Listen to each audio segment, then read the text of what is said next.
Hey everyone, welcome back to Notes to Self. My name is Melanie. And I am her lovely assistant husband, Corey. And if you don't know how this show works, this is actually my show, and I allow him to be here on the side as a sidekick. So honored. So if I talk over him, too bad. It's my show. Yeah. Kidding. Oh my God. I get so tired of that feedback. You're talking. So then I get after him all the time because I'm like, you have to speak up. You have to start getting your voice in there. And he's like, I will, but sometimes I get a little nervous and get a little scared. Yeah. And so then I'm like covering his ass and people think that I'm like talking over him, but I'm actually really not. It's just, look at him. He goes, and he does it to mess with me so that you guys write in shitty comments to me telling me to stop talking over him. And I always sit and just talk and talk and talk before, so she gets excited, like, oh, he's just going to blabber the whole time. And then when she starts, I'm like, my brain goes blank. So, and he does. This is one of the things that he does. He gets like, he can't shut his mouth 99% of the time. And then the minute the camera turns on, he's like, but what do I do now? What do I say now? So, but we're working on healing. So do your healing work. Yeah, work. If we haven't mentioned that by now, please do your healing work. And your comments really don't hurt my feelings that bad. Just kidding. If you don't know who we are, we were both born and raised in a local polygamous cult here in Utah called the Apostolic United Brethren, or AUB. Get that right. My dad is the current prophet. I was raised with 4 mothers and 34 brothers and sisters. And my dad had 9 wives and 39 kids, all on a United Order or compound up in Pinesdale, Montana. So we're going to discuss a little bit more about United Order. Apparently, a lot of us worldly people don't understand the terms and how United Order works. And Cody's enlightening us in this episode about United Order. So, and we're just the financial aspect. Yeah, we're just speaking, worldly terms about accountability and numbers. And we just don't understand the United Order part of this, of his kingdom. I don't think he understands. I don't think he does either. It's not like give everything to the king and the queen. It's called United for a reason because everybody is entitled to what everyone else. Well, what they need.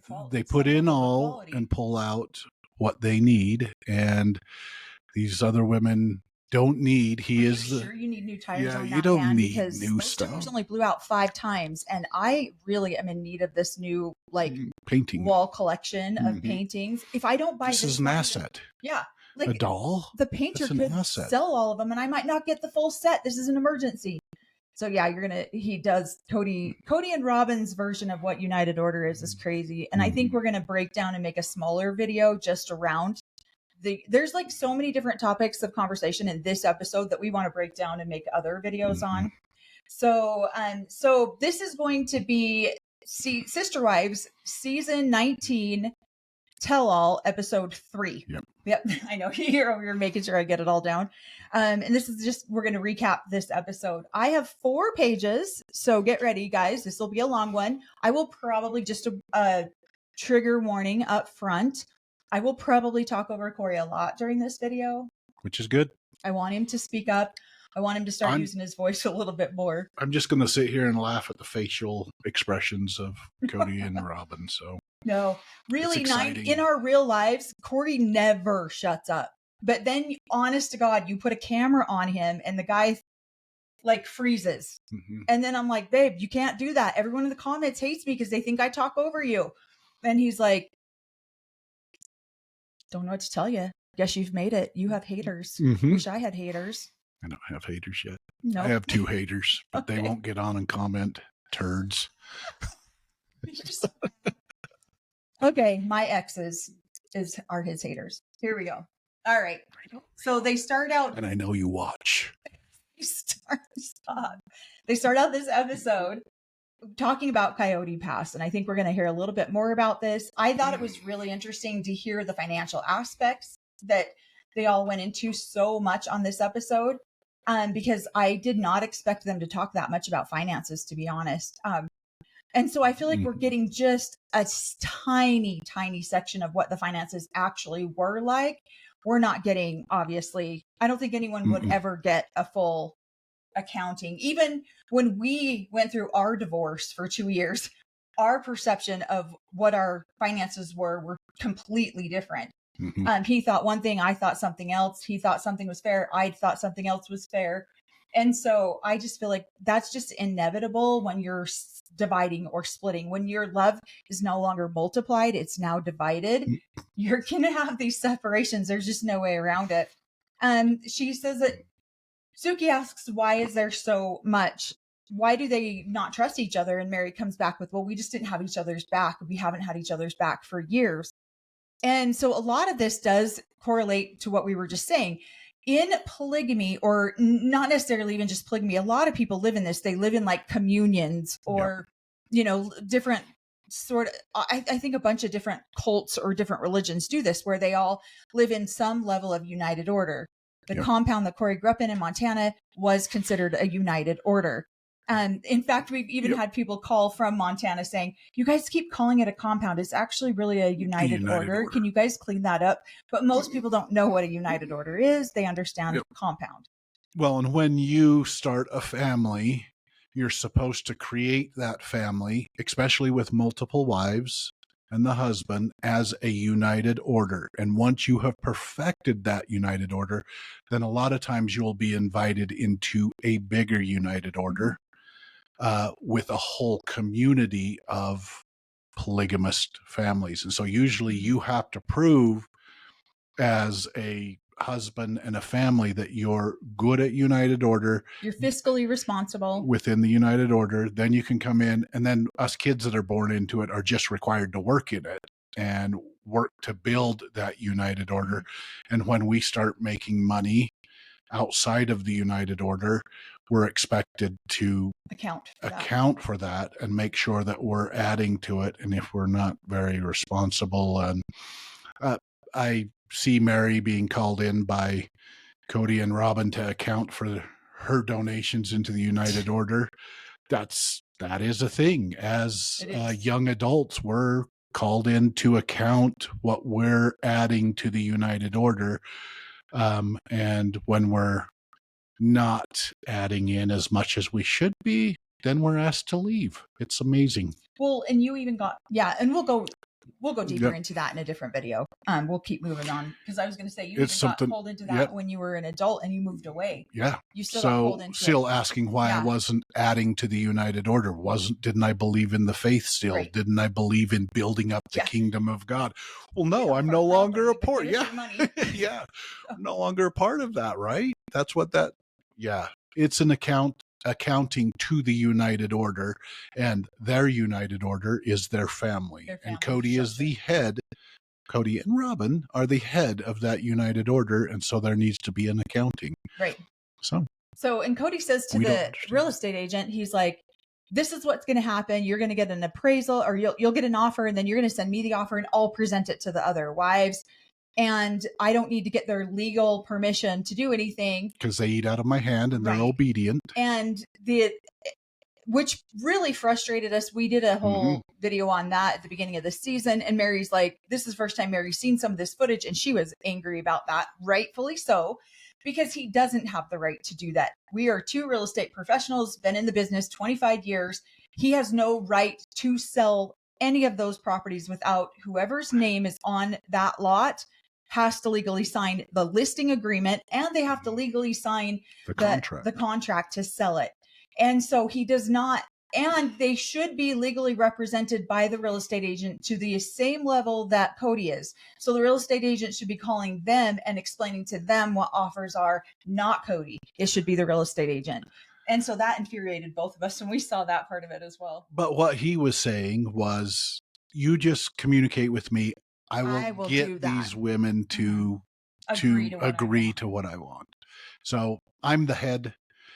Talk to me, and I'll get everything legally written out once I've explained it to them. But you don't need to explain the nuances of the listing agreement with these low women, because their opinions don't really matter. So I don't want to bother you as a man and as a professional real estate agent. I don't want to bother you and take up your time explaining to these women what this contract means. I was like, well, and then if they know everything, then they're going to Then he hold can't, him yeah. accountable. And He he can't doesn't want manipulate them, as easily. exactly. He doesn't want them to know everything that's included Right. within it, because then he's held accountable, and he doesn't want to be held accountable by a couple apostates of his United Order. So that's how he thinks it and believes it. They're apostates of his United Order. They're outside of the know. Only him and Robin, who are still a part of the United We're Order. the last man standing. Yeah. They're the only ones that get this insider information. Exactly. And that's not how the real world works. That's not how the legal world works, but that's how the polygamous world works. He gets to decide and he gets to say. And these women have not completely broken away from that conditioning yet. No. And so for them, it's like, okay, well, I guess we'll just go with whatever Cody tells us. Yep. Let's just get it done and get it out of, and that's what he's hoping. They just want to get it done and get away from him. And so he's going to position it what's best for the United Order, which is him and Robin. So. And this might piss a lot of people off who are currently in the AUB, to be honest, but I know of not one single United Order that has not had skimming off the top, that has not had some sort of fraud involved in it, some sort of whoever's in charge of the books taking more than they needed. I don't know of one. You hear it all the time. Well, and I don't know one United Order that hasn't drastically lost a majority of the people that have put in over 20, 40 years. Yeah. And then they leave, and what's expected and how these United Orders have stayed together is when those people leave, they get nothing. They have to start over. They have worked. And so when you ask questions of the United Order or those in charge of the United Order, just like they're asking Cody, he gets offended. They get offended that they're doing what's best for the United Order, and you're just an outsider now. You're no longer a part of that United Order. You have lost the faith. Question Robin and Cody and say, hey, wait a minute, why were the names put on the property pieces like this? Cody comes back with, who do you think is going to take care of you? It's going to be me. Yeah. And so that's where it's like, no, you're not the one. Everyone contributed to this. It's not just you're going to take care of me. Oh, and this is what is so frustrating about polygamous men and the women, because the women buy into this crap. It's like, oh, look, he's going to take care of me now. I know that there's, all this money in there, and I might have contributed half of that, but look, he's going to take care of me now. Instead of just, if she'd have taken her half and walked away, she could have taken care of herself. But you hear these women say this throughout multiple episodes of, I didn't know I could do it on my own. And it's because we're so conditioned. We were so conditioned from small children to say, oh, wait a minute, I put all my time, talent, resources, finances, my entire being goes into building this family, this spiritual connected family. And so then I, in return, will receive and reap those blessings. And I can't do that by myself. That's not something I'm equipped to do alone. So I have to be a part of this union in order to be well taken care of. And we are literally so conditioned like that we don't even see the entire time we were taking care of ourselves. Christine doesn't see it. Mary doesn't see it. Janelle, now they're starting to see it, but they didn't see that before. Well, and it's a conditioning from our childhood. Even with me and my family, it's a conditioning that the world is going to end. It will end someday. The world will go to crap. Everything will be burning, and you will want to escape back up to the United Order, what they're building. And so even though we've asked you to leave and you're not welcomed on our property, if maybe someday that the world ends and I've been paying into this United Order or into this end of the world utopia, then I may have proven myself over time that by paying into it, that I am welcome back onto the property because I prove. And so it's that hope, it's that fire insurance at the end of the world. And I get out into the world and went, you know what? It doesn't seem like it doesn't seem, I will probably die and my kids will still be here and the world will still be here. And so, all the prophecies, it's a fear. It's a fear mongering of, it's better to have a community than it is to be alone. And so that's really where a lot of this is coming from, is it's better to have a community that has your back than it is to be alone. So even though we pushed you out, keep paying into it. It'll work out for you in the end. And so Rob He'll and work Cody out for you in the end. Aren't expressing any other, any personality traits that are any different than 90% of anyone who is in polygamy in one of these united orders. Yeah.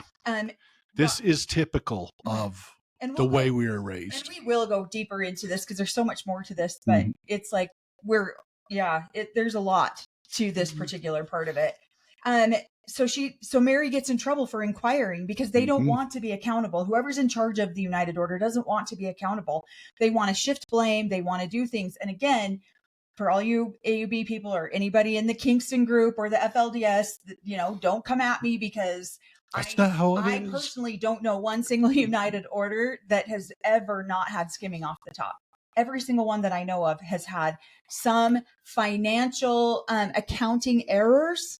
What would you call them? You say skimming off the top. It's more like some families have more needs than other families. Other families priorities in the way they spend their money. That's all. And all they're doing, different than mine. All they're doing is creating assets for the community. And because we are better stewards of those assets, we will keep an eye on them those in our big giant mansions. Yeah, there we go. Just believe us that we're going to do what's right for everyone. So you say skimming, they have a different belief system. Assets. They use words like assets. They use words like stewardship. We're better stewards with our assets than these other people. They don't take care of them as well as we do. So these are all words that we grew up with within these communities. And so, and Janelle says the same thing. They don't trust each other. No one trusts each other because Suki's like, why is Coyote Pass like such a big deal? Well, no one trusts each other. And Cody can't understand why no one trusts him. And yet Janelle lives in an apartment and Mary lives in a rental property and Robin lives in this entire ginormous mansion with all these assets built on the backs of the women of the United Order that they called a family. And so Christine just got lucky because Cody didn't want to be on title with her. Oh, I also read in the comments somewhere, and I don't know if this is true. This is just something I read in a comment somewhere that Christine was thinking about leaving, and Janelle told her, "Get your finances in order before you leave." And so that was one of the reasons why Christine did what she did. And was like, hey, I'll just buy my house by myself, put my name on it. Christine was straight up genius for doing this.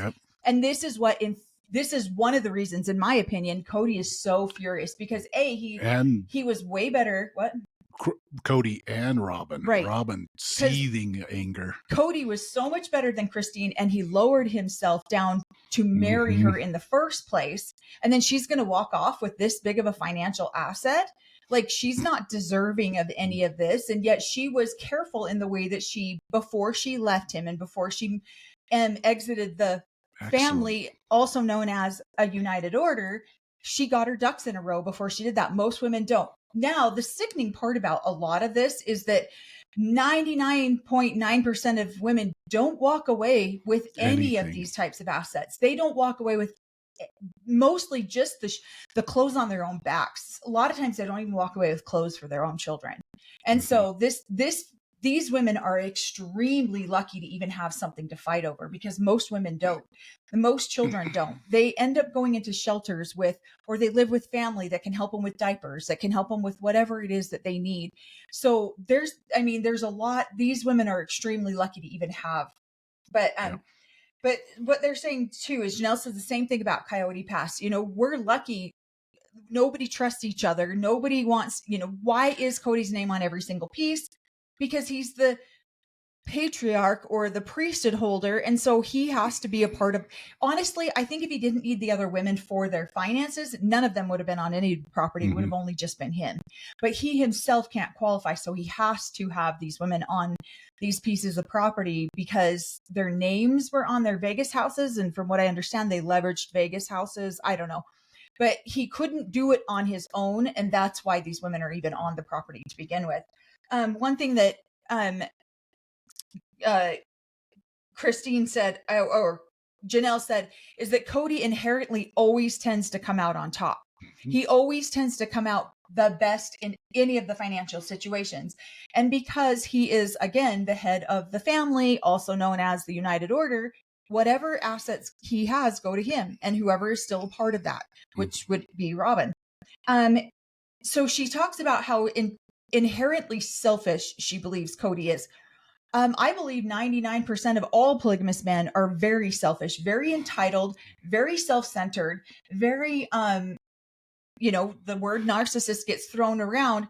I don't know that everybody is narcissistic, but they definitely have narcissistic tendencies for sure.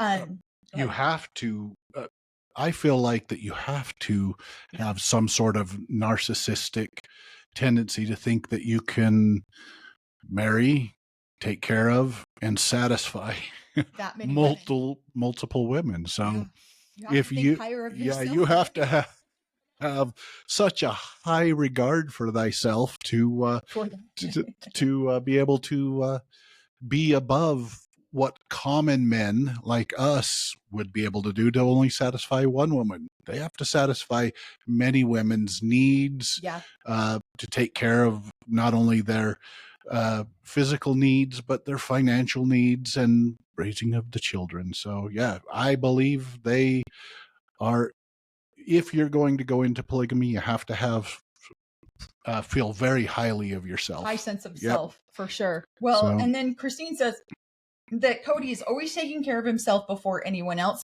I see this all the time in polygamous men. This is not uncommon. They have the nicer meals. They have the nicer clothes. They're going to have the nicer cars, the nicer everything, because the reason that they need all of these nice things is because they're going out and working and providing for the whole family. Don't you see that? And they have to draw in more potential wives, family members to build their kingdom. So he has to be the one that looks he's taking one for the best. Team. He's out there sacrificing and bringing more people in. So he has to be taken care of better, look better, drive the nicest vehicle, all of those things to draw more assets into the family, whether that's wives, more jobs, business, whatever it is. He's bringing that in to build up the United Order of the kingdom. So of course he's going to need the most. Well, and Christine says he always tends to take care of himself first and Robin, and then and that he'll screw these women over. Honestly, we all know what happened with Coyote Pass. I'm stunned that those women even got anything. I think it's only because it was such a high profile thing and they had to get attorneys involved. That's the only reason they got anything. They got legal advice. So where most women don't know, I didn't know that I could get legal advice when I was getting a divorce. So most women, we just don't know our rights. A, typically we're born with not even knowing that we have rights. B, we don't know that we can exercise those rights. And so that's where I think a lot of these women are coming from. Yeah, you're born in a community that's probably considered backwards. So the men have certain rights, but they're given to them after earning them from their leadership, and women definitely don't have any rights, and children have zero rights. So we grew up not even knowing that there was something called DCFS. I don't even know what it is. So we have no idea. Had no clue what that was. That was the big scary world and government. So well, and so then he goes into talking about like how Robin has sacrificed so much for the family. She didn't get the first corporate paycheck. The kickback that they got on their house, which kickbacks are illegal. So hopefully he didn't really mean to say it like that, but kickbacks on real estate are illegal. And so he's talking about the kickback on her house went to provide for the whole family. But what the part that frustrated me listening to some of this is it's like, okay, wait a minute. He's talking about the things that Robin has sacrificed for the family. So therefore she's entitled to more, but he doesn't talk about what the other wives have sacrificed for the family that makes them entitled to anything more. He's just talking about Robin's sacrifice. Like, oh, I'm sorry. Robin kicked back. She brought 30,000 or whatever, how much debt into your family, but she didn't get paid on her first paycheck. Well, she wasn't in the first episode of season 1. We just watched it. She wasn't a trailer. in it. She was in the trailer. She was at the very end of promoting what's going to be seen in the next episode. So why would she be entitled to a paycheck in an episode she wasn't even a part of? A. And then B, what did these women contribute into her fund? The math does not math. She wasn't in the United Order until what, episode 3? So well, they dragged it all the way out until okay. she wasn't even married and in the United Order until we disagree with that, but yeah. And so I just think it's interesting and funny because the way that he makes these correlations don't math. He's got polygonometry going on and it doesn't math. To the point that Mary had to do an accounting with an accountant to these two to show that she was donating that to she was being honest about her finances. Where was their accounting? Did they bring an accountant in to show where their accounting was, to be honest with them? Like the hypocrisy is unreal. Yeah. And then Mary still got to pretend that she is like, oh, I gotta prove myself to these fools. No. Okay, then Janelle is talking about, here's how it used to work. Somebody had a need, the family would all get together, we would talk about the need, how do we support this person in this need? And so that is very true. I know a lot of families who do it like that. Then there's also families who are just like, I'm the husband, I'm the priesthood holder, I'm the one who's going to dictate all of this stuff. And it's not like a community input. It's just, she needs resources, and I need, and there's a bunch of people that just have their hand in the pot, or there are a bunch of people dumping it in and only one person with their hand in the pot pulling it all out. Or two in this case. Yeah. And so then Cody could go ahead and do with whatever he needed to at his discretion too. So yes, Janelle might have ran the numbers, and this is very common too. I was surprised this is not common for a wife to run the numbers. I was surprised to hear this, to be honest, because most of the time these men don't want one wife having that much say or control over all of the other wives.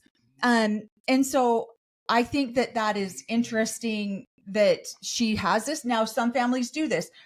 For a while there, my dad had a wife that was doing the same thing. Your dad had a wife that was doing the same thing. So maybe it's more common than I know, but that wife just isn't privy to all of the information. She's privy to maybe a good chunk of it or a good portion of it, but not all of the information. Well, she's given that control, I feel. But when he feels like, which he talks about, Janelle, that she's holding them accountable with the finances, and she's got too much control at that point. And she has a different vision or a different idea, probably the original one that they had. Hey, let's pay our debts first. Where the money's going, and he doesn't want to now be held accountable of where that money's going. He was on the same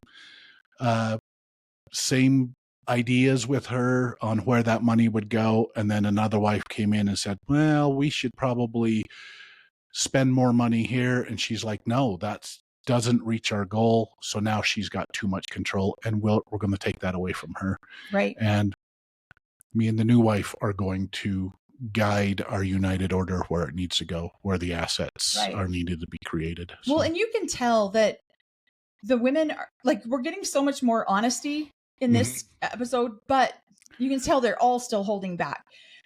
They're still very careful about what they say and how they say it. Yeah. But when Suki said, who did you get in trouble for asking? Like, who got mad at you? And she's like, well, Mary's all, well, Cody and Robin, they got mad at me for daring to inquire what, where the money's going, why the properties were divided the way that they were. And go ahead. And Janelle said the same thing. And Janelle said the same thing. Yeah. And so she's getting in trouble. So you can tell those two are trying to hold everybody accountable or find out where everything's going, and they get shut down. So who's not getting in trouble for talking about the finances? Cody and Robin. There you go. And that's the thing that kills me, is that each one of these women have very similar stories.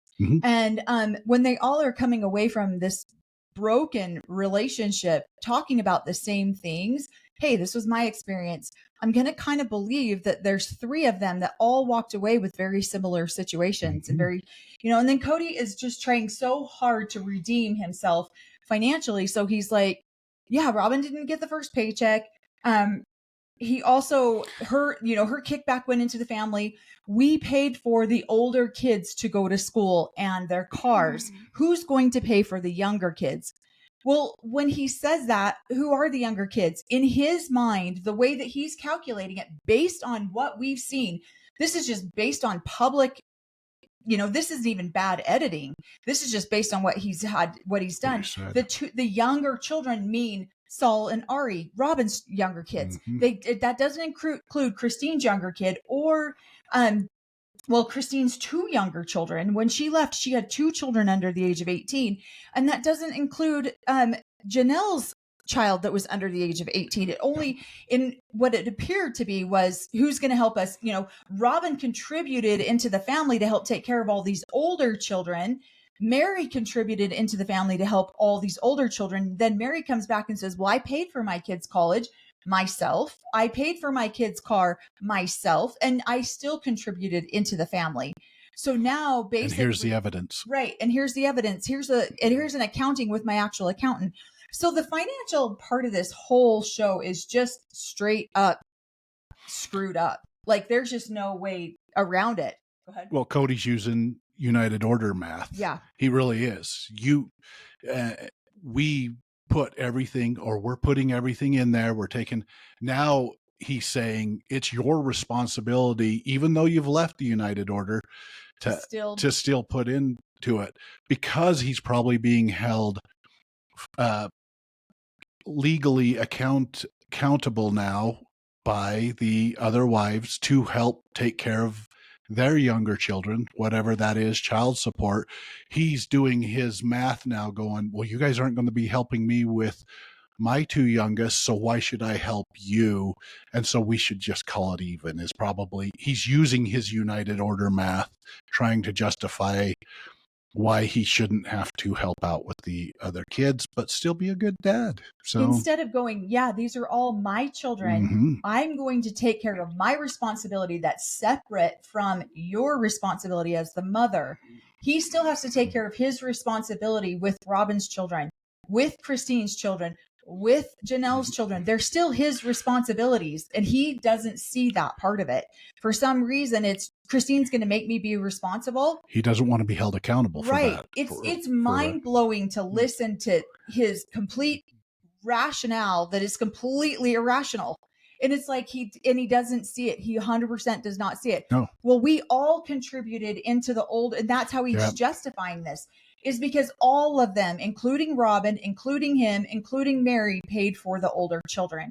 Now, all you guys want to back out, not pay for the young children, not help us, not help Robin and I do anything that Robin and I helped you guys do. Yep. Even though you still have young children. So to the point where Christine has to get legal recourse and file a lawsuit against him to help him pay for child support. I'm sure that just chapped his hide so bad, because he's like, wait a minute, you're not helping me pay for these other two kids I got over here with Robin. Well, why doesn't Robin step in and help do that instead of expecting Christine and Janelle and Mary to help do that? And their United Order math would work too, I think, if he decided to continue building the family, and it's that fire insurance at the end. They should still be helping pay into it, even if he gets other wives and other kids later on down the road, because they chose to leave the United Order. So when they leave, they get nothing of the United Order. They shouldn't, is their belief system. But they should still be paying in some ways. And so now that the kids are older, fine, Christine, split half of the school with him. He'll pay the other half. Fine, Christine, pay half of the car for Truly on there. He'll pay the other half. He just doesn't want to have that luxury of all their money at his discretion. One of the things he says, he refers to a sacred cow. Robin doesn't know what a sacred cow is yet. He refers to a sacred cow as being all the, I guess there's certain things that we didn't ever talk about, like sex and money. And now the sacred cow was sex and money. And now that's on the table, and we're going to sit here and talk about it. This is one of the things for not wanting to talk about money. That's all they talk about. We're only on season 3, and they talk about money all the time. So he just lumped Robin in with the sex and money. Yeah, sex and money. That's awesome. The 3 things that they don't talk about: sex, money, and Robin. I know. You women can't talk about those three things. Well, that's just what frustrates me is it's like, we're going to tell you how poor we all are all the time. We can't afford anything. We can't do this. We can't do that. Yes, I drive a sports car, but you know, that little minivan she's got over there needs new tires, but we can't afford to do that. We can't, like, the unfairity of literally, we're on season 3 and that's all they've talked about is money. And now all of a sudden, wait a second, let's be more specific. We can talk about money. We just can't talk about the way we spend the money, but we'll talk about the lack of money. And that's about it. And so that's one of the things that's so frustrating to me. And then Cody literally just Suki says to him, well, Mary said she paid into the family all the time. And yet she paid for her own child's school. She paid for her own child's car. And Cody just sits there dumbfounded. Now, I am pretty convinced that Robin is on sedatives of some sort. She's probably on anti-anxiety medicines. This woman is so checked out of all of these episodes. There's a couple of points where I feel like Cody is too. And I'm wondering if maybe both of them took something before. God's drug. God's protecting them with that. So yeah, because then he's sitting there like, well, we all paid for their school. All of us contributed for it, like not just Mary. And he doesn't have a comeback. Like he completely shuts down when Suki presents the information of, hey, Mary paid for her own child. Mary contributed to the family and then still paid for her own child. I'm not going to argue that because Mary showed up with receipts and I don't want her to bring the receipts to this next one. So I'm just not going to say anything about that. Right. We all helped. United ordered it. Then he goes off about he was tired of Janelle had way too much control over the money and had way too much influence on where the money goes. So in the first breath, he talks about everybody wanting to leave, but the debts weren't paid. And the next breath, he talks about Janelle had too much influence on where the money went and he's cleaning up the mess. So my question in that was, okay, was Janelle frustrated and saying, I don't want to pay these credit card bills? What bills? You're bringing tens of thousands of dollars worth of bills that you want me to pay. Those aren't family bills. You guys need to take care of that on your own. This is a family pot made for family finances and family expenses. Those are not family expenses. Now, all of a sudden, she has too much say and too much control over where the money gets dispersed. And he's leaving them with a bunch of debt, or she's leaving them with a bunch of debt. She dumped a bunch of debt onto Cody's lap. Is that just because she had different priorities about where that money went? Like, no, that's, again, not family expenses, not the family's problem. That's a you problem and a Robin problem. You guys need to handle paying that debt. So that was where I was a little bit curious if that's what happened. So Cody's trying to straighten out the mess of your wife who has a shopping addiction. That's the mess that he's trying to figure it out, in my opinion. And he uses the words that, she had too much influence. I heard it. I'm weird. I hear, oh shit, she's holding us accountable for where the money's going. She's asking questions. That's way too much influence. She doesn't get that kind of influence over me. Hey, wait a second. I'm the leader. There's tens of thousands of dollars of debt you want to now pay out of the family funds? Tell me where all these expenses went. Oh, you're too much in control. Yep. And so I think that's really sad because Janelle does pride herself in being financially responsible. And then she goes on to say that she feels like Cody hits them all where it hurts the hardest. And for her, being smart enough and responsible enough to balance a budget and balance a checkbook is really important. So then Cody comes back and says, when she left the family in debt. He didn't say she specifically spent that money. She just left the family in debt because of her influence of where the money actually got spent. So he's angry because she left unpaid debt and basically throws her under this bus that she is somehow so irresponsible, and then hits Christine with, I'm not physically attracted to her in Christine's major area. Go ahead. And then, and if you, just because we've been looking at some past episodes, and I saw in one of the past episodes that Christine, when she needs food storage, she's bringing that to Janelle, and Janelle's working the finances to make sure that they have food and stuff in there. And so she's been very good with the finances to the point where Christine's coming and talking to her, not Cody, about that, because she's going to make sure the family, the United Order, is being taken care of. Right. And so, yeah, she's asking questions where all the money's going. And so he's going to hit her on the way out of, yeah, she wasn't very good at that, even though all the evidence shows that she was in the past. Yeah, I wrote down Janelle. He hit Janelle with finances, Christine with intimacy, and Mary with loyalty. Those are the things that he's trying to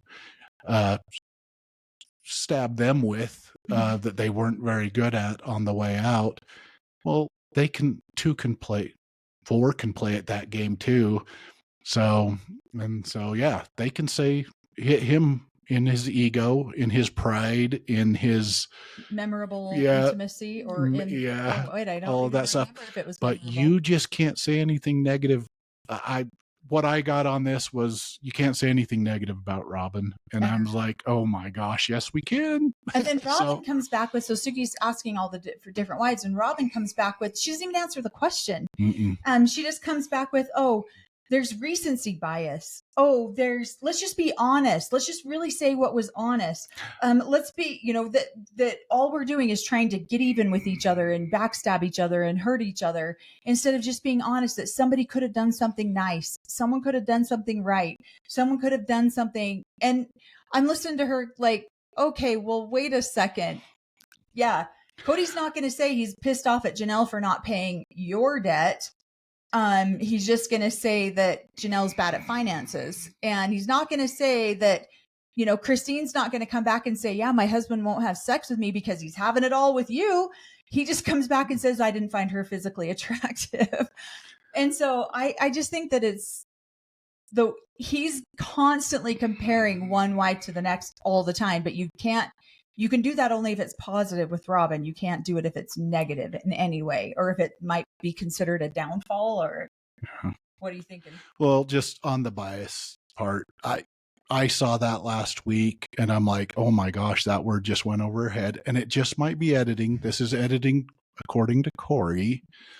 But yeah, that word went way over her head. So she went out on break and looked up the word bias. Yeah, Googled biased, and then came back and was like, I say this word all the time. So as I've always said, what is it? Reality biased or recency bias? So I know that word. Recently is what they're comparing the last 30 years on. I'm like, no, are you kidding me? No, they spent 20 years with this man in the trenches before you came along. That's not like, you don't get to judge any of the things that they remember from 20 years before you showed up on the scene.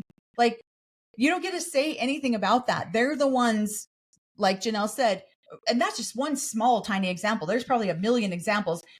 Pinning her bra together with baby diapers, baby diaper pins.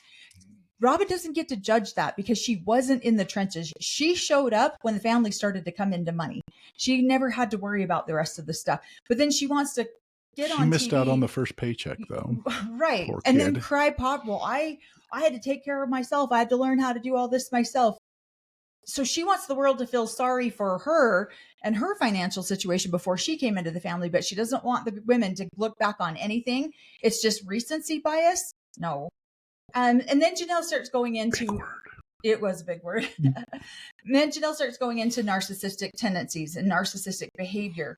And this is so true with these polygamous men. I have watched my dad do this to my mom over and over, and he does it to his children.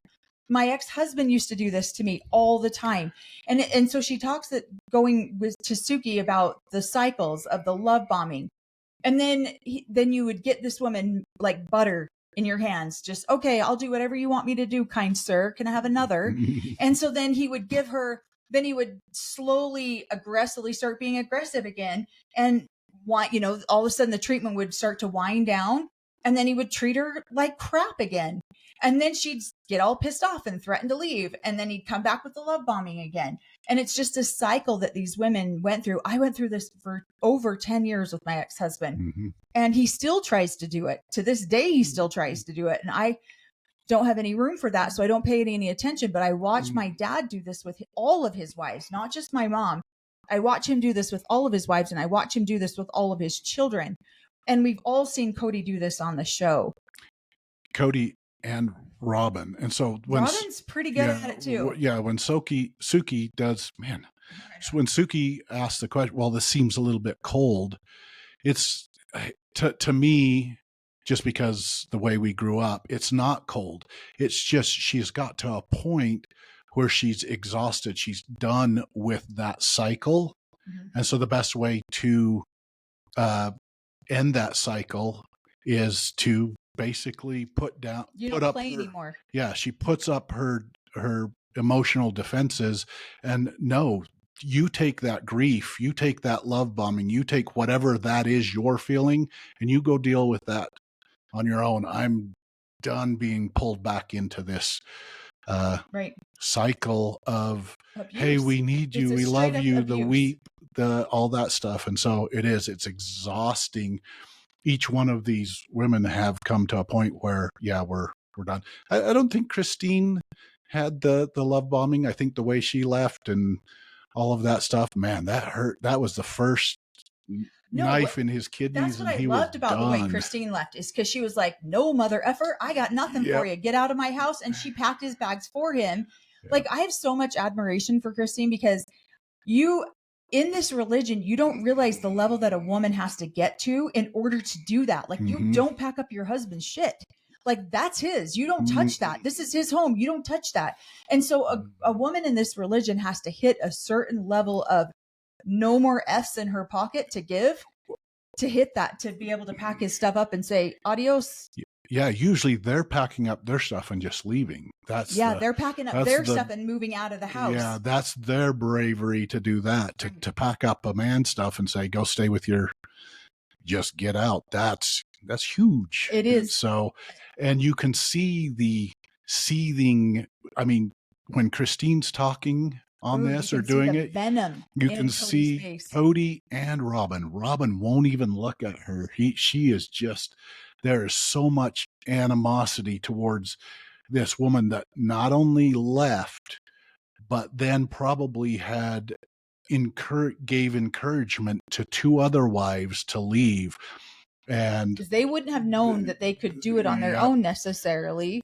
But almost gave them permission to leave. And she had this dream, and she had control over, if you will, Cody, and through Cody, love bombing and trying to bring these women back, control over the women. And when she left, she lost all of that control. Cody lost all that control.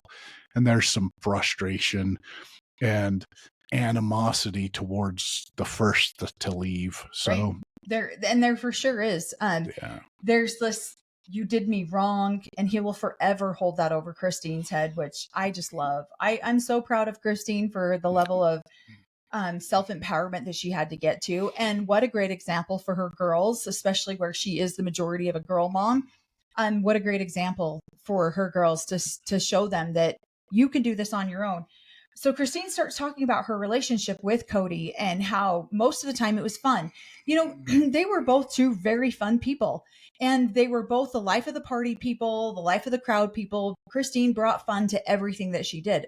I remember my whole life with her. She was very, very just happy and laughing and always just wanting to have a good time.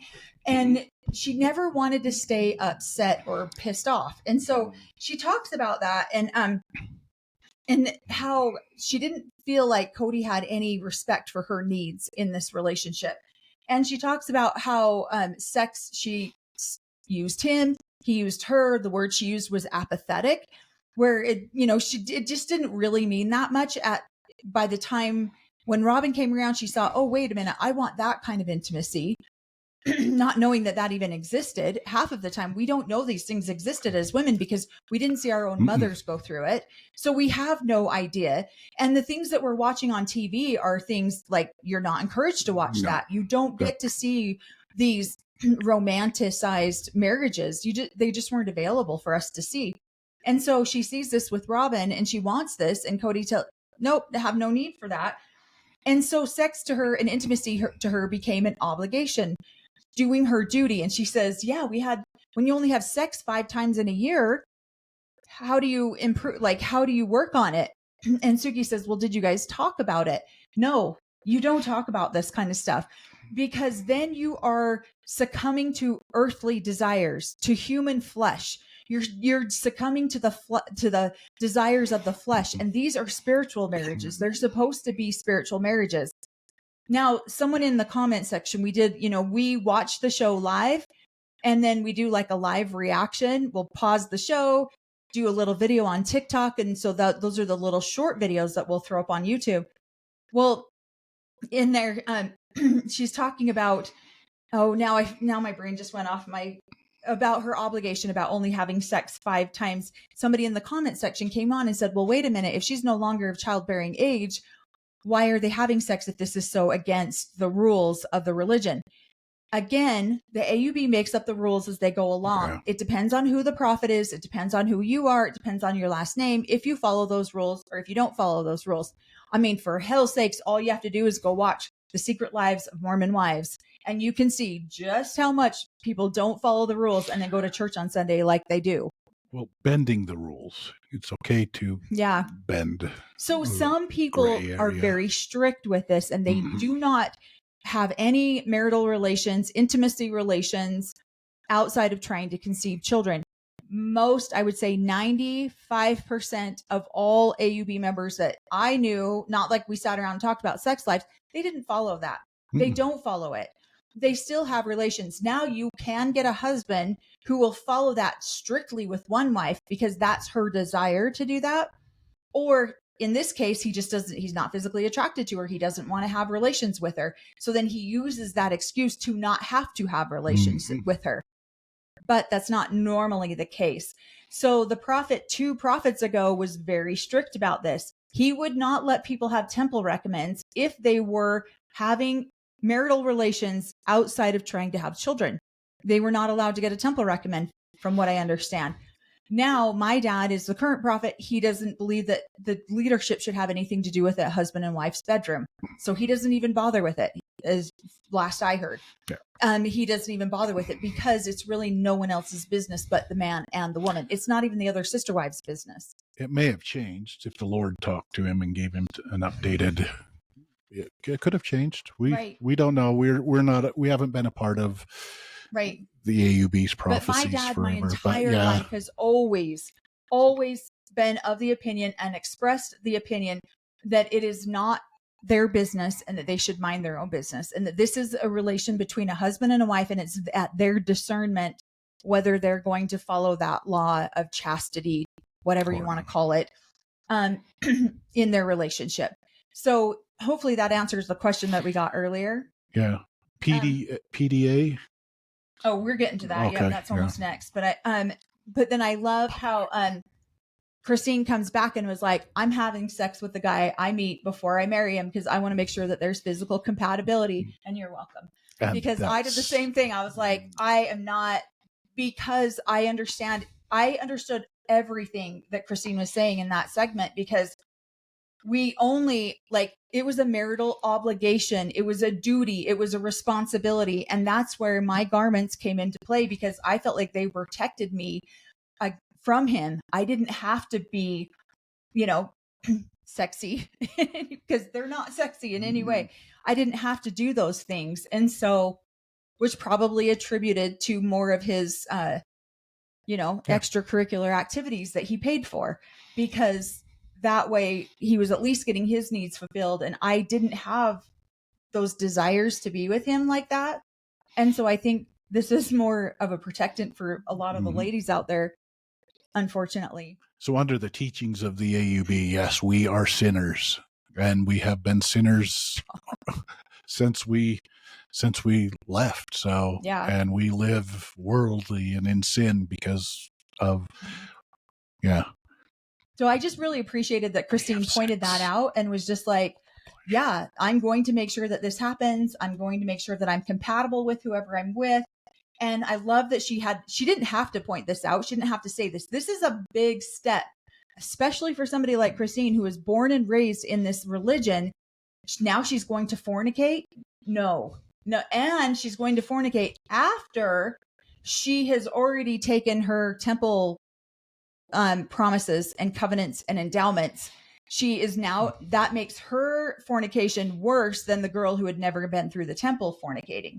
So this is like a big, huge step for Christine to take. And not that I'm trying to, call Christine a sinner or anything like that. I just completely understand, because I felt the same way when I left my ex-husband, took off my garments and left. It's almost like, woohoo, let's, This is why Robin, I don't think, watches or tries to look away, because I feel like that was more of a shout out to Robin. Like, hey, you said the only way that I would be completely released from Cody is if I had when I had sex. Well, we've had sex, so I am completely released from.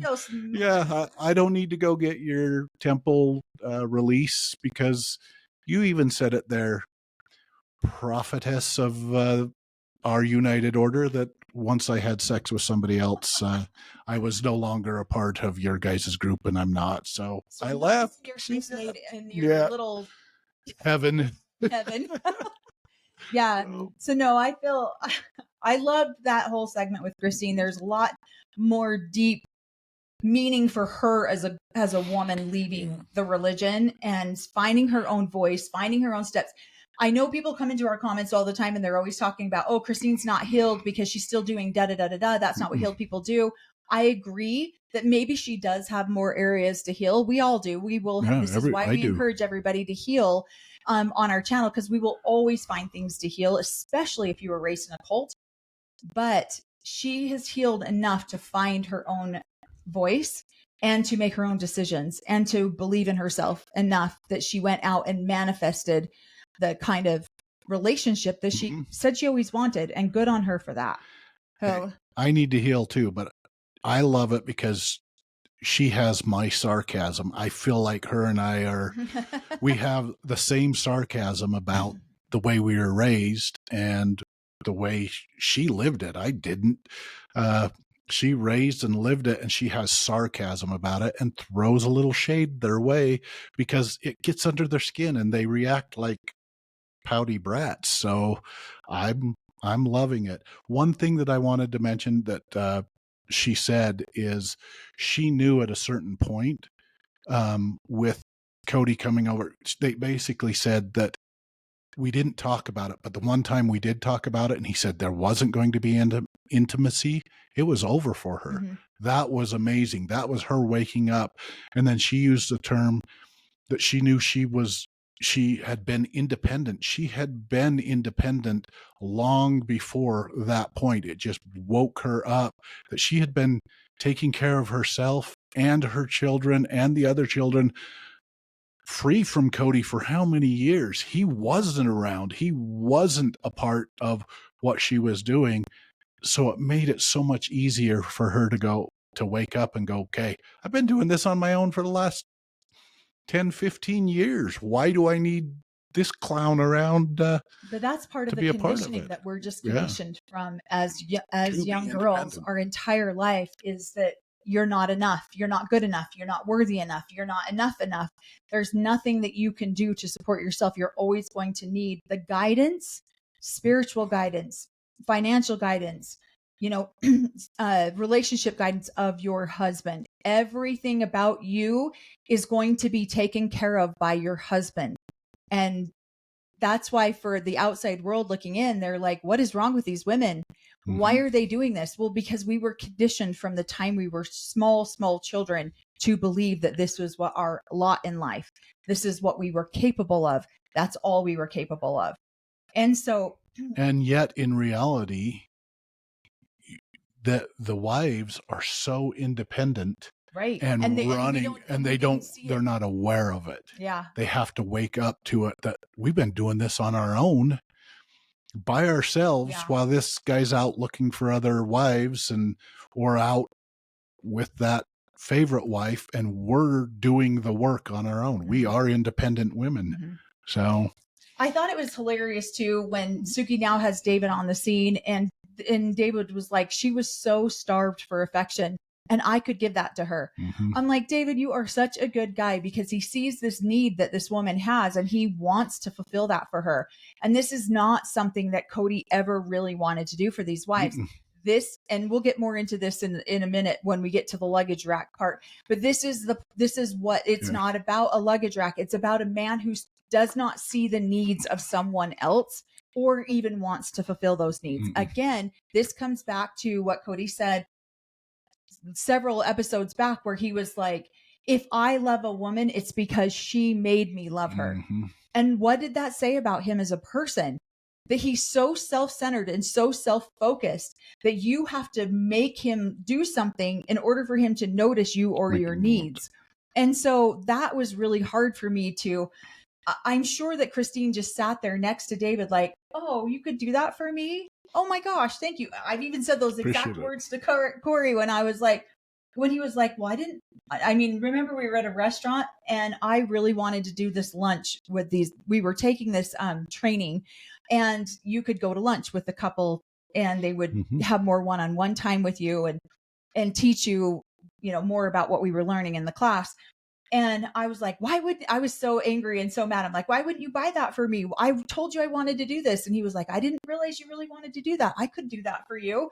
And I burst into tears because I'd never really heard somebody say, I could do that for you and mean it. Like you really wanted to do it. So here we are sitting at California Pizza. And I'm like, I'll never forget the restaurant. We were sitting at that California pizza place and I just burst into tears because I had never felt somebody wanted to do something like that for me. And the way you said it was so sweet. And so I was like, okay, I could let you do that for me. And so when David stepped in and said that, she was starving for affection and I could do that for her. I could fulfill that need for her. Yeah. Made me feel emotional. But then Suki's like, what's so different now from you where you are now versus you with your relationship with Cody? And Christine comes back with my level of confidence. Now she believes in herself. She's got confidence that she's never had before. This is so true. I am such a different person today than I was married to my ex-husband. I didn't even, right? I was a yes, sir, no, sir. What do you need? What can I do for you? How can I make your life easier?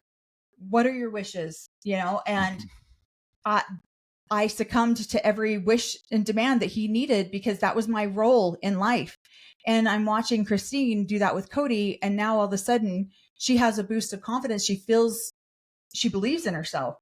And the thing that I wanted to point out about this is that this coming from couples with such huge amounts of conservative values, even having these conversations on national television about sex and intimacy the way that they are, Suki asks Janelle, what did you think about Christine and David's relationship? And Janelle's like, I just love that, I wouldn't lap dance, but yeah, I'd show a little bit of PDA. So we move into the PDA section of it and she's talking to everybody about like, what kind of PDA do they want to have? What were you going to say about that?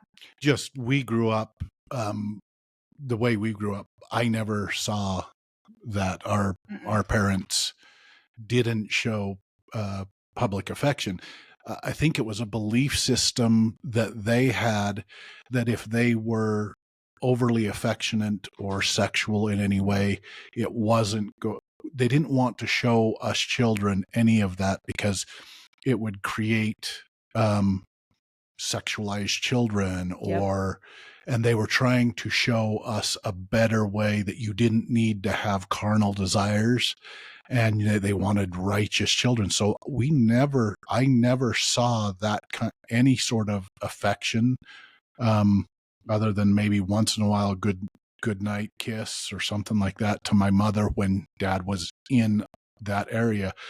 But we didn't get to see that. That's something that I had to learn later on in life. That something that I had to learn on my own because that was something we never got any evidence. I didn't know that my parents were madly in love. Or that he was madly in love. Yeah, there was never this deep desire or madly in love stuff going on. Again, because it was sinful. Yeah. So again, we don't sexualize a sacred union. Yeah. And these marriages are sacred unions. So if you haven't watched that video yet, we put out a video last week on sexualized or sacred, sexualized, and romanticizing marriages in polygamy. So if you want to check that out, that's in our profile as well. They didn't want to corrupt us children, right? And make. They wanted righteous children, and that was considered a sin, right? To be sexual. So. Well, then Suki goes on to ask everybody what's your thoughts on public PDA, and I thought it was funny, the whole little clip that they did of kissing of David and Christine. And at the end, Peyton doesn't say anything. He's like, that's all we have to say about that. Peyton has a great sense of humor. He definitely is that all-red sense of humor, very dry, very like amazing. Subtle, where you're just like, wait, was that a joke? Was that supposed to be funny? And so the kid's got a great sense of humor, I think. But I think he got that from his mom. You what? He got it from his mother. Oh yeah, definitely from her side of the family. Yeah. I just think it's interesting and funny to watch the different levels of PDA.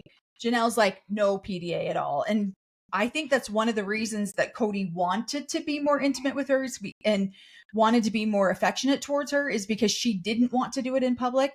I was very much like Janelle, very much do not kiss in public, don't hold my hand in public. Like, I'm not that way anymore, but in my first marriage, I was 100% that way. I did not like any sort of affection where other people could be watching or paying attention to us, because it felt so uncomfortable.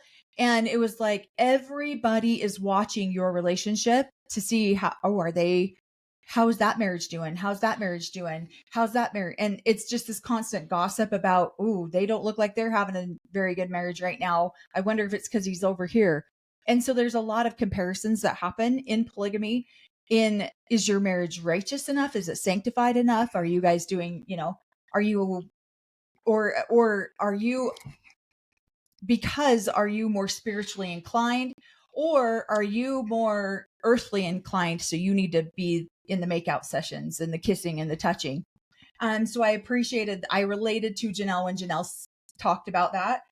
And then Robin's like, I'm just shy. No, you're not. You don't get in 6-inch stilettos and take a picture on a married man's hood of his car for your engagement photos when you're shy. No, you're not, sweetheart. That's not really what that's called. But she doesn't want to do a public makeout session. I respect that. Nobody wants to watch you do it either. Yeah. Well, and I find it interesting that she says that here, but then in a previous episode, they're laughing about the kids looking at him. Oh, you guys are so love you. Yeah. It seems like an oxymoron. So grab the dictionary, Robin, and figure what that word is. What oxymoron means? Yeah. Well, and then she's talking about Mary doesn't like public displays of affection either. Well, and I'm curious about that, because the whole point of them not having that with each other in front of each other was because Mary was all over Cody at the beginning of the relationship, and Janelle's mom had to go tell Cody, hey, calm it down just a little bit. Janelle, that's not comfortable for Janelle, seeing Mary's throat down your tongue. So maybe that's where Mary came up with some of that. Because I remember when they were dating, and it didn't seem like they were terribly shy when they were dating, but I also understand it. When I was married to my ex-husband, I didn't like any public displays of affection. It was like, fine, if we're walking, you could put your arm around me while we're walking, but that was pretty much the extent of it. And now I feel like we're pretty normal now. Well, we're really flirty, especially with our kids. Yeah. We took a class on love languages. Yeah. Even wrote love languages down. And figured out one of my love languages is physical touch. Touch. And and she's been very, very good at physical touch. So yeah, thanks. Because it's not my primary. It's not. And so yeah, we just kind of learned what each other's love language is and try to do that. Yeah. She physical likes touch has always been extremely uncomfortable for me. And so I have really had to adjust that and try to heal some of that inside of me so that his love language gets fulfilled, and then we both feel now I'm going to slaughter that word. I'm not even going to try to say it right now. Okay, so I think it's really, so I wrote that down. So I think that it's just funny to watch these people with such huge conservative values. If you go back to season 1, like I said, we're on season 3. The difference between, there's no way that they would have ever entertained an interview like this, talking about these things back on season 1 or 2 or even season 3. Mm-hmm. There's just no way that they're going to do that. And so one of the things that Mary did say that I really did appreciate is that, hey, I'm not into the public displays of affection. I don't mind a little bit, but now she's at the point where she feels like Robin and Cody are throwing it in her face. And I would agree. I feel like there's this level of they are romanticizing their relationship to the point that it feels unbelievable. Like, really, you guys are that wonderful with each other, huh? And so I feel like it's one of those, we're going to kill him with kindness type of things. Oh, you guys want to complain about leaving such a wonderful specimen of a man? Well, let me tell you all the reasons why I love him. Let me tell you all, oh, you guys are going to complain about Robin manipulating the entire family and magically, dissolving our entire family. Let me tell you what a wonderful woman she is. And so I feel like they're almost going over the top of it to where it feels unbelievable. I don't know. When you have to brag about something that much, makes you wonder the validity of it. All right. So Robin's talking about conforming to these family rules. She wants PDA. None of the other wives want PDA. It's too uncomfortable for them. And she makes sure to point out that she was told that she had to conform to the family rules. You can see she's so frustrated when she's talking about it. She's like, yeah, this was a rule that was here way before I came along and I don't agree with it, yada, yada. And so then Suki says, well, couldn't you have mentioned that to the other wives? Oh yeah, I did. And I was told to conform. And then we flip right over to Christine saying, yeah, nobody wants to watch someone else making out with your husband when you don't have a relationship with him right then. And unfortunately, a lot of times in this religion, if intimacy is important to you or physical touch is important to you, that's your primary love language, whatever it is used as a weapon against these women. Women use it as a weapon against the men. It is very much weaponized because there's so much hurt and unhealed.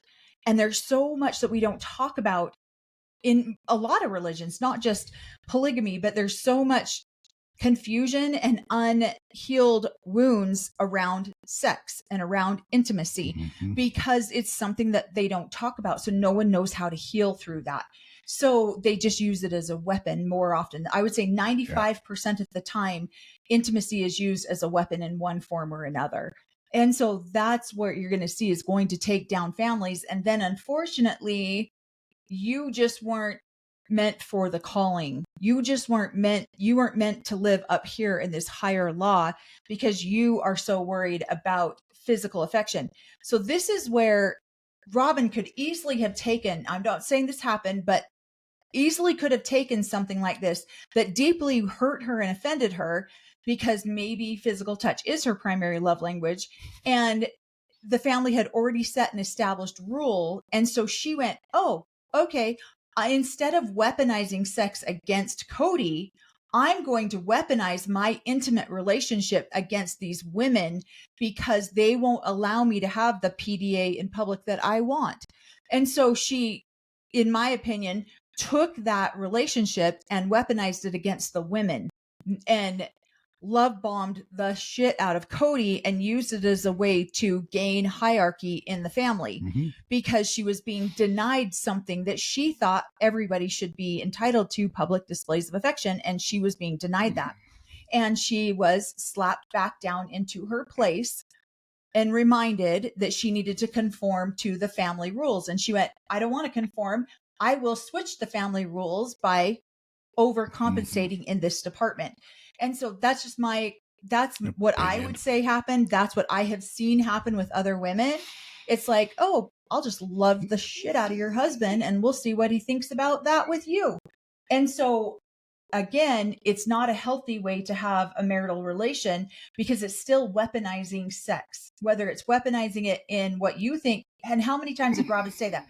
It doesn't matter. You can either have it a good way or you can have it a bad way. Robin very much understands one situation can either be good, can be used for a force of goodness, or a force of manipulation, or even a force of evilness. She understands that one thing can be used multiple different ways. And so why not weaponize sex in a way that climbs her up the hierarchy ladder?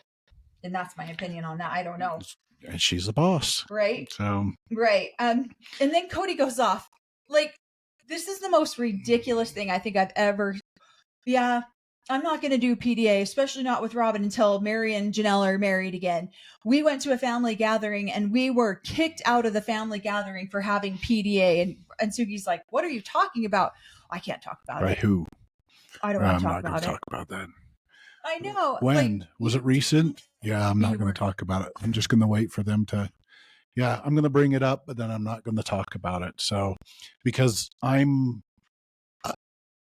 Robin and him both are using the term, well, I'm a better person than them because I'm not going to point fingers and talk about it. Robin's the best sister wife because she can sit there and judge the four for behaviors that they should have done, but she is not going to, nobody needs to be comparing their marriage to hers. You keep my name out of your mouth, but I can sit up here as the good sister wife, as the righteous one, and judge each one of your marriages and relationships. She sits up on her good sister wife high horse.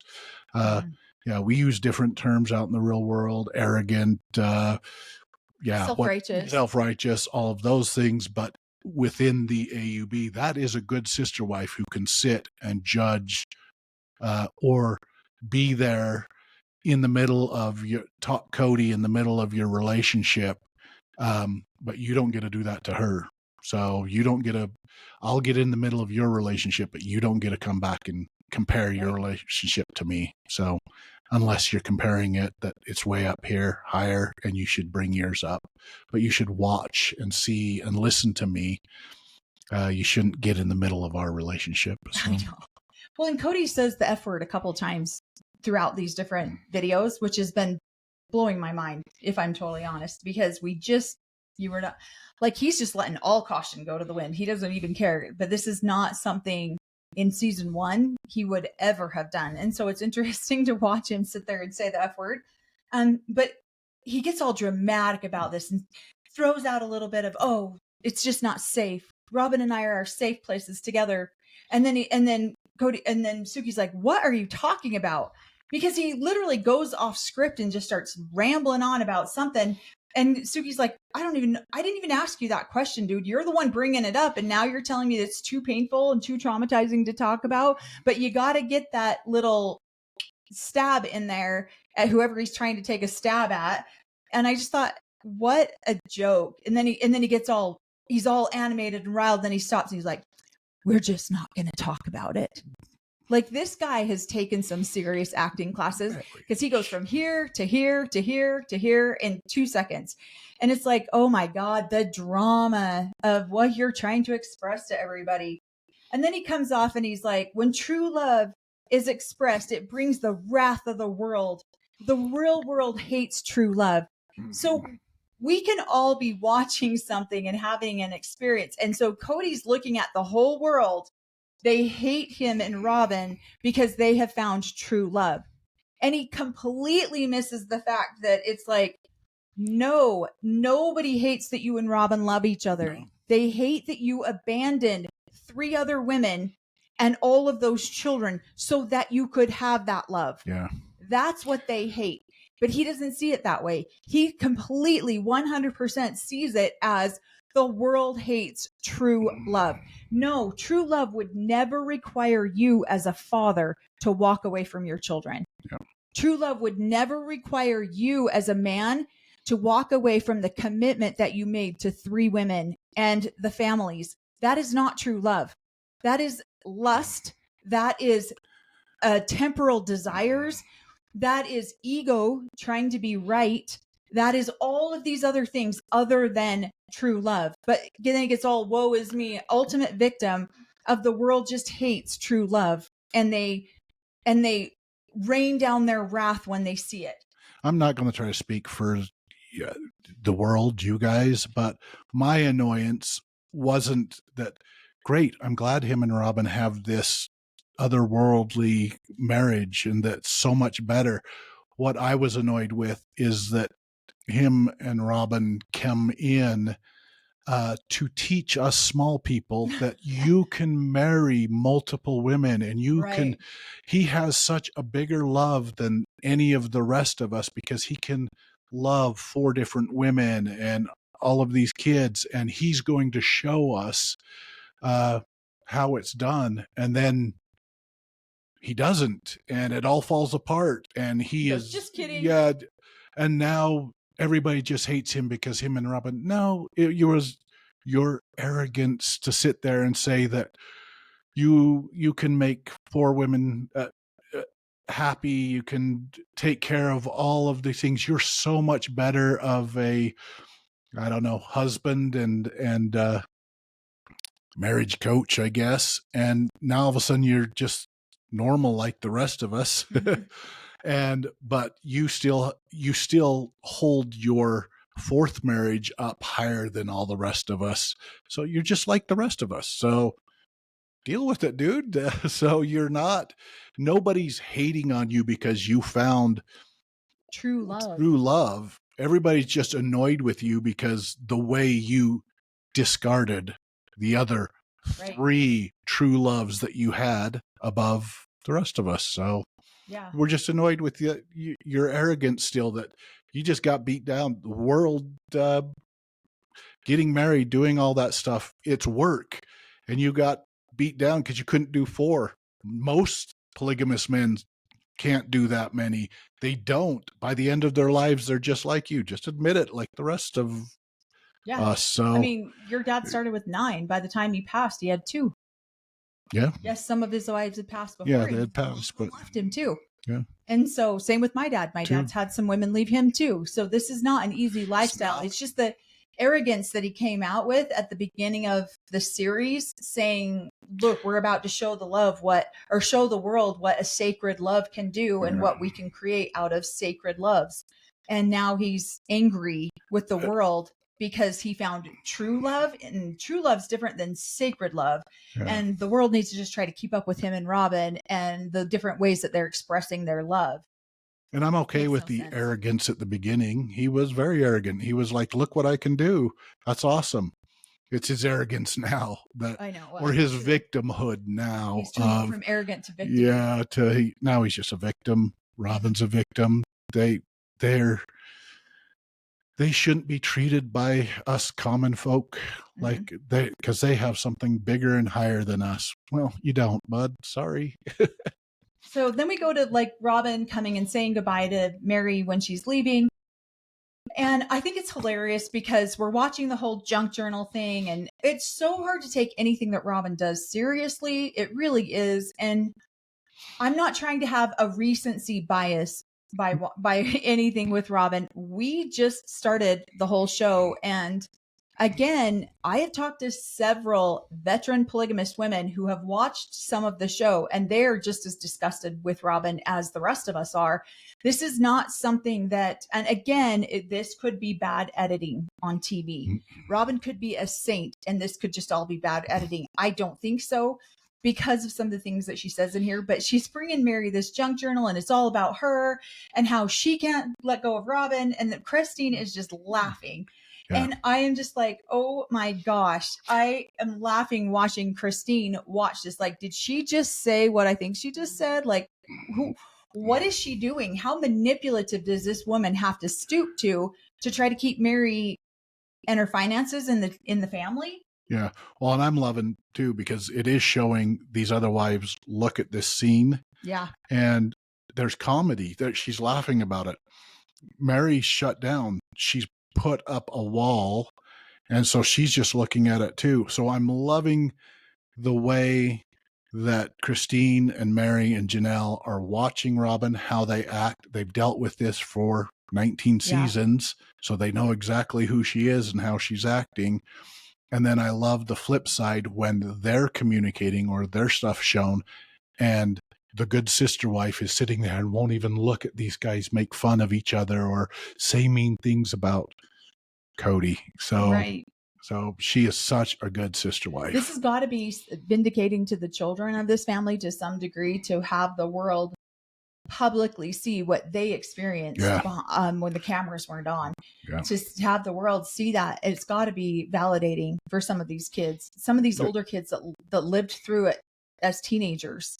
You know, when their dad told them, don't talk about Robin like this, when their mom said, that's not really where she's coming from.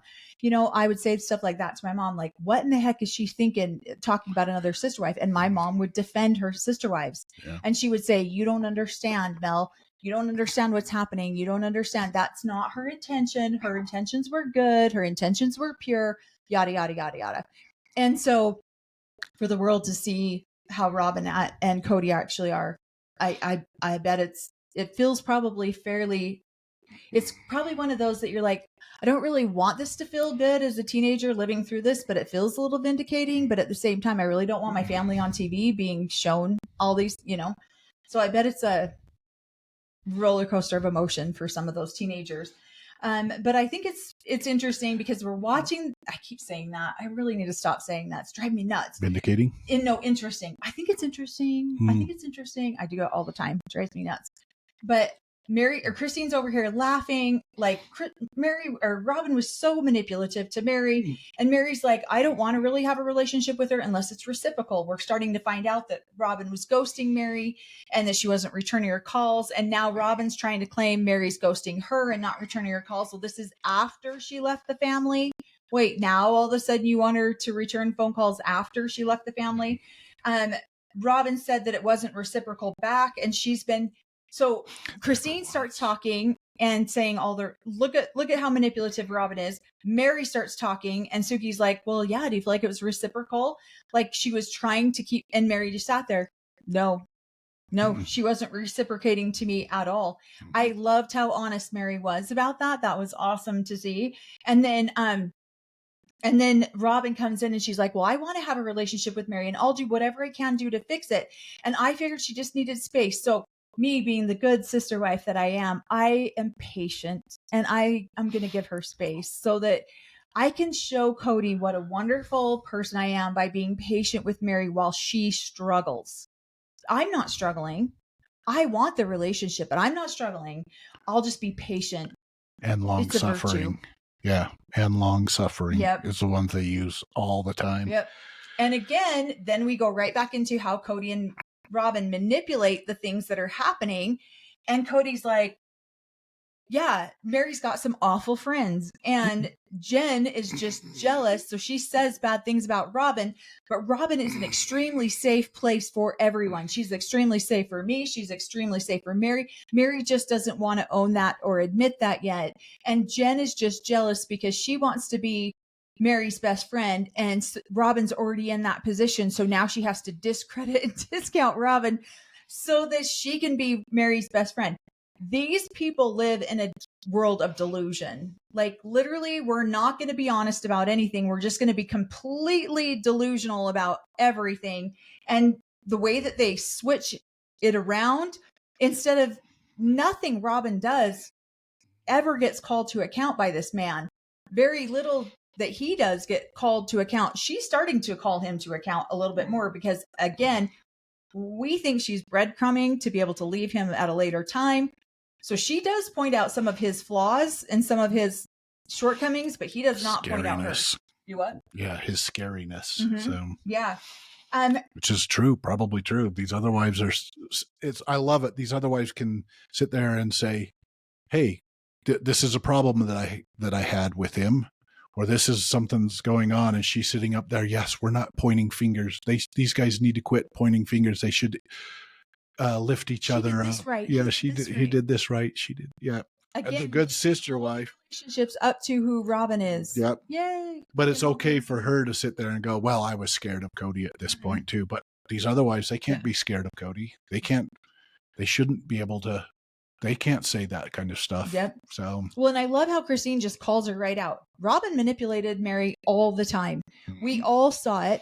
And I feel sad for Mary. I'm not sure where I think it's appropriate that she is naming her new company Worthy Up, because Mary, it appears, and it could be bad editing, Mary has a severe lack of worth in a lot of these previous episodes. And I feel like she's finding that now, and she's coming out stronger and more self-confident than she's ever been. She's really realizing that for years, she's been independent also. Right.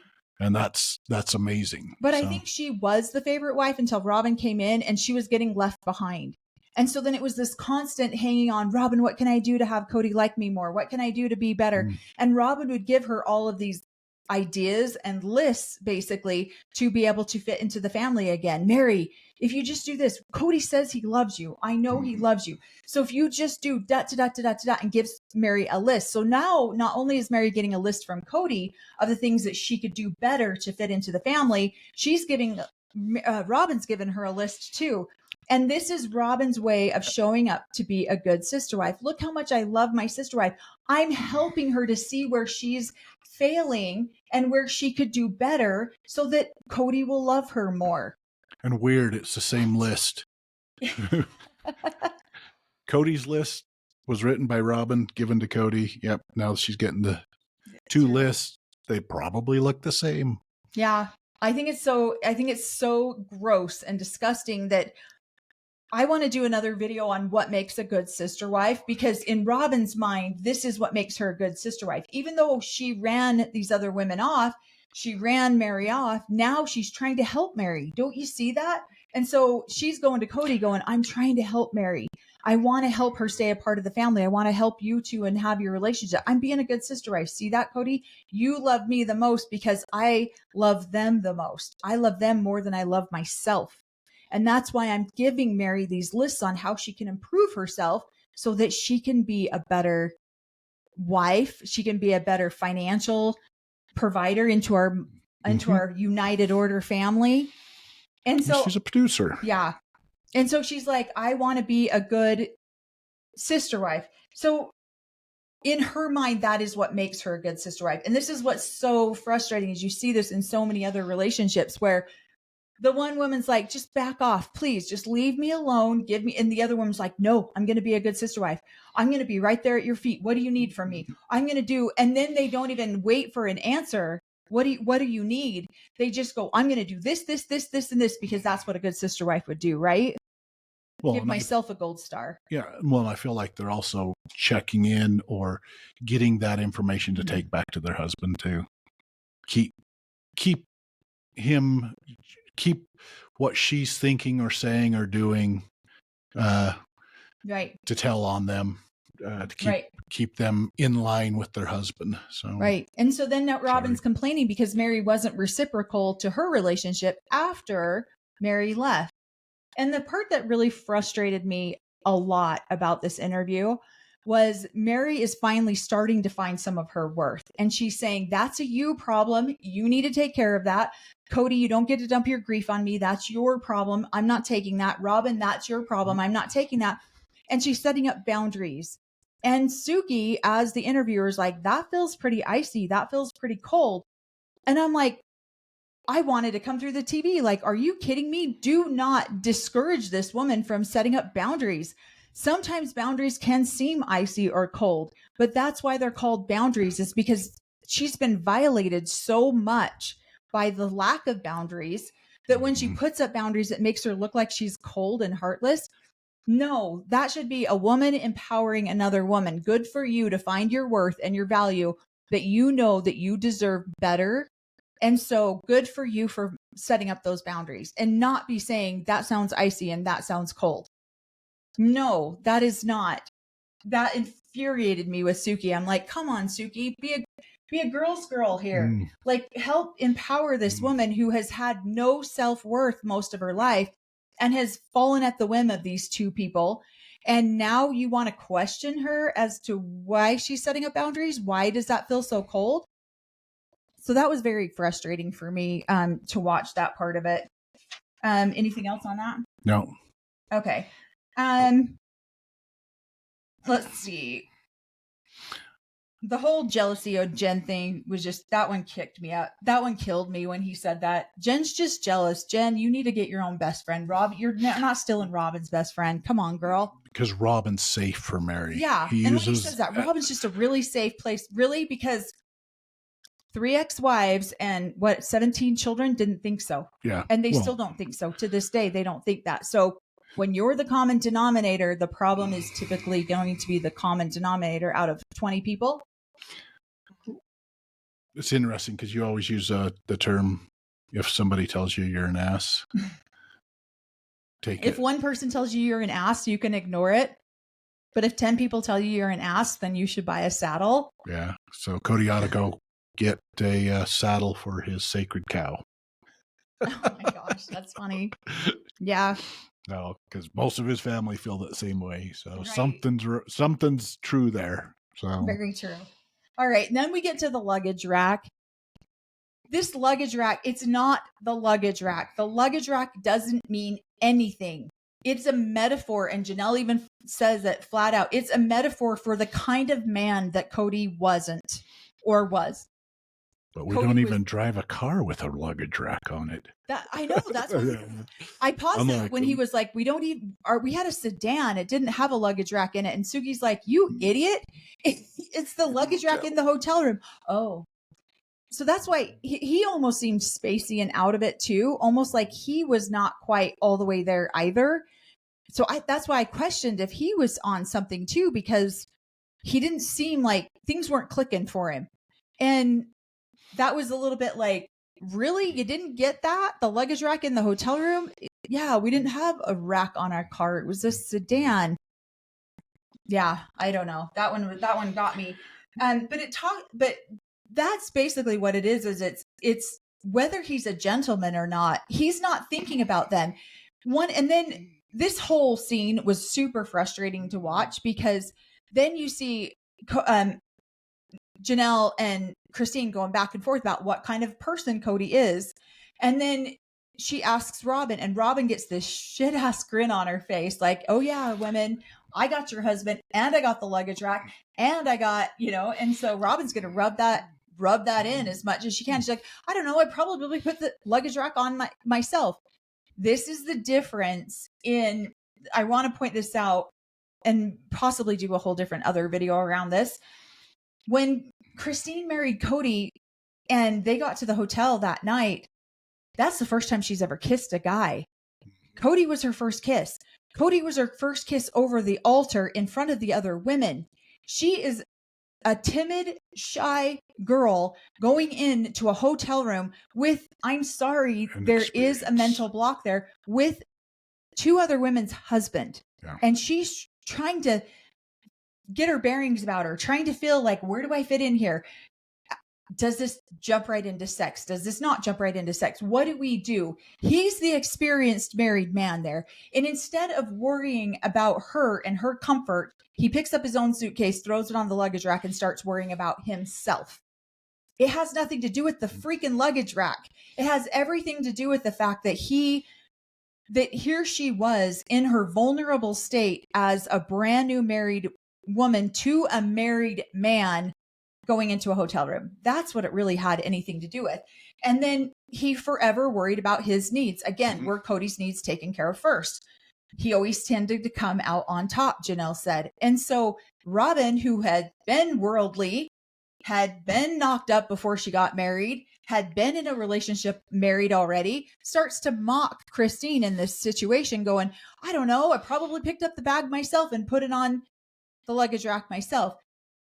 Thus showing, Cody said in the previous episode, that he respected Robin more because she respected herself. Well, Robin's been through some shit and been in the wicked world and was married once before and had these different experiences that Christine had not had when she married Cody. And so, yeah, she might be a little bit more like, hey, I'm expecting, especially when we are taught our entire lives, your husband will guide you. Mm-hmm. Your husband will show you the way. Put your faith in your husband. Put your faith in the Lord. Put your faith in your priesthood head, and he will guide you and lead you and take you to where you need to go. And she's sitting there like, okay, is that after he does everything for himself first. Yeah. Well, and then this might be a whole nother episode, but Cody has been raised to, he has been taken care of by the women in his life. Right. Maybe the mothers, maybe the 2 wives that he has now. And so he's just expecting to be treated this way. Red flag that she's maybe looking back at now, but hey, I will be taking care of myself. You will be taking care of myself and the family. I'll take care of myself. You'll take care of myself. Yep. So it's just the way. And then Robin's probably come in and go, wait a minute. There's a lot of things that she didn't care for, which might be good on her, but didn't care for the way the family was running. She came in and inserted what she would like. She wants a romantic man, so she's going to create that romantic man and lay him down in a bed of roses. So all of these amazing things that she has done to awaken Cody to being different. So Robin came out and manifested, hey, this is what I want in a relationship because now I know what I don't want. Well, Christine did the same thing with her relationship with David. She just didn't have that opportunity before she married Cody because she was so young and she was led down a path of guidance by her ecclesiastical leaders that said, this is what you have to do and this is what you have to believe. And so she did that. So she had no self-respect. She had no belief in herself. She had no self-esteem because her husband was going to give all that to her. Her husband was going to guide her and tell her which way to go.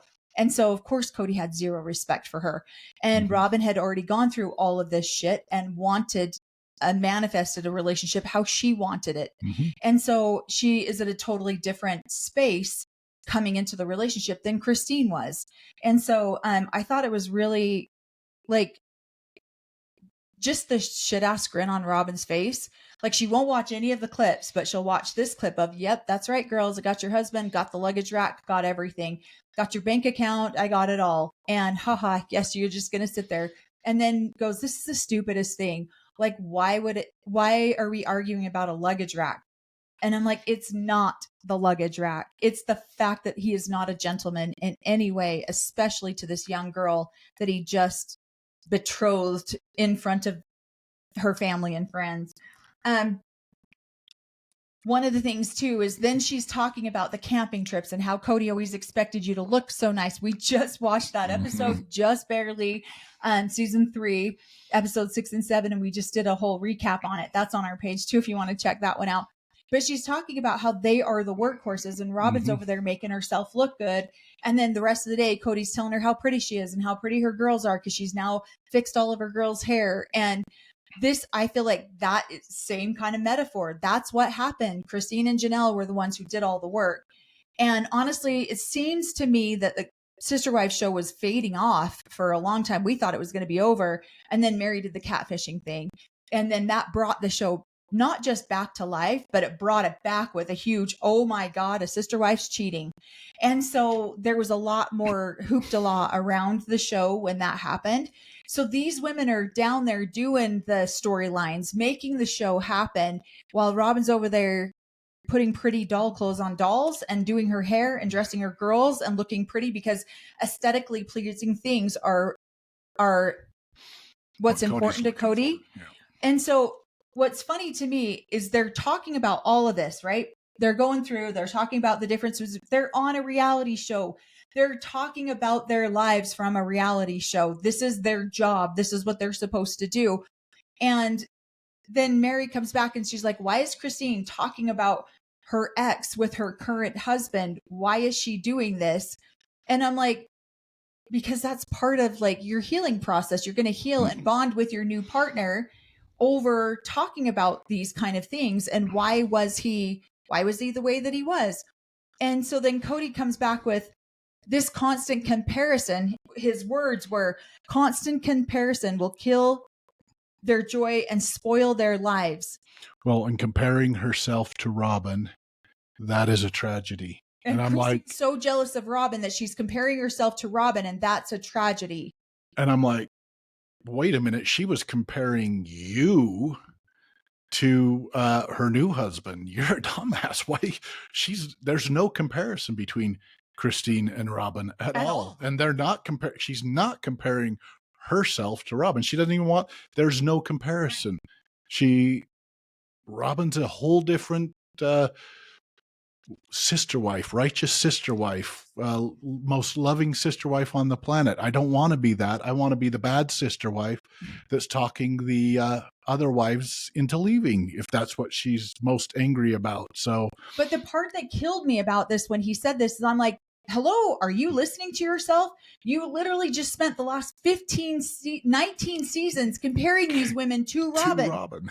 Like, what are you talking about? You needed to lift up all those relationships to what you had with Robin. These women could learn to love you. If a woman doesn't love, if I love a woman, it's her fault, because you're constantly comparing these women to Robin. And now you think they're pathetic and sad because they're relaying stories about how you compared them to Robin. Yeah. And now that's a tragedy. Now they're going to spend the rest of their life in comparison. This guy is so off his rocker. It is unreal. He literally does not see how completely stupid he sounds and the hypocrisy level that he has. Like, since the minute that he met Robin, he has been comparing these other three women to her for 19 seasons. That's what he's been doing to these poor women. And now they're being asked, as part of their job, they're being asked to recall these things and talk about these things because they're on a reality TV show. And now he's trying to demean them and make them sound pathetic and make them sound sad and make them sound like, because now they're going to spend their life in comparison to Robin. No, they're not. No, Christine left and married a man and is happy. Janelle is happy. Mary appears to be happy. They're just not letting you compare them to Robin anymore because they just don't care what you think anymore. And that's the part he can't handle, is that he used to have these women on a hook and he could throw out a line and hook them, love bomb them, and they'd come back and start the cycle over again. And then he would treat them like crap. And then they threaten to leave. And that's what he doesn't have control over anymore, is that. So they're not allowing him to compare them to Robin anymore. And so I just think it's ridiculous. I'm sad for Mary that she had that opinion of Christine. Like, what are you doing talking to your ex? That, I don't know, that really bothered me when she popped off like that. Cause I was like, hey girl, like, support. I feel like everything Christine says is very supportive of Mary. Most of the I would say 95% of what Christine says is very supportive of Mary. But then again, we haven't seen all of the episodes. Yeah. I don't know. I just didn't. I thought Mary was just saying that she probably wouldn't be doing it. I don't think she might have been. Well, she talked about complaining. She's like, they're just complaining. That's all I hear is all this complaining out of that last clip. Oh, and she's not going to. She's not going to do that in her relationship. She's not going to complain and compare in her relationship. And that's awesome if she doesn't do that.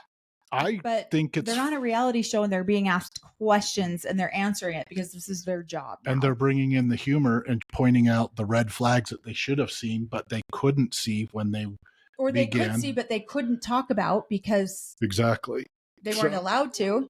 And so, yeah, I think it's funny. I feel like a lot of what Cody and Robin are doing right now in these tell-alls, they're being very dismissive of the three wives, their experiences of what's happening. Rob's like, these guys are bringing up stuff that I'm like, oh, I didn't keep track of that. Why are you keeping track of that?